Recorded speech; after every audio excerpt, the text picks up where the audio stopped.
Nĩ itharĩkĩra rĩa mũthenya wa ira mwena wa Kapedo rĩrĩa rĩratigire andũ atandatũ makuĩte.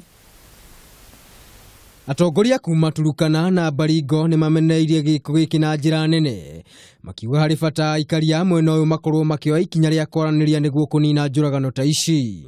Ningependa kuwasihi na kuomba kwamba tuishi kwa pamoja, tuishi kwa amani. Tuishi kwa amani. Hakuna mtu amekuja hapa kikabila. Alikuja hapa kama yeye mwenyewe kutafuta riziki na kutafuta kuishi na kupata maisha mzuri yake na watu wake na watoto wake. Now the government of Kenya now has actually to look at this matter with a lot of caution. And we are given an assurance that we cannot cry for our security because it's the responsibility of the government to do that. Ũndũ ũrĩa ona abitha mbirarũ arĩa makoretwo makĩgacĩrithia ũgitĩri marakindĩra. We are not of this opinion and we don't want more of these things going on. I think all of the leaders can come together and discuss about this.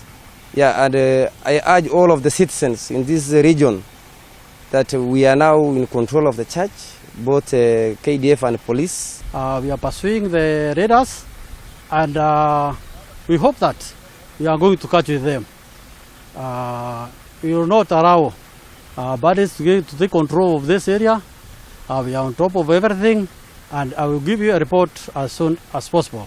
Ona thengia gũkorwo aikaria mwena ũyũ marĩ na itemi harĩ kũgacĩrithia thayũ, thirikari nĩ ũrĩtio ĩkorwo ĩrĩ cemba harĩ kũhũrana na ciĩko ta ici. Hĩndĩ ya tharĩkĩra icio arutwo atatũ nĩ marakuire na angĩ marahonia nguraro thibitarĩ-inĩ itiganĩte kaunti-inĩ ya Baringo. Ngĩribotera Kameme TV, rĩtwa rĩakwa nĩ Maina wa Mwangi.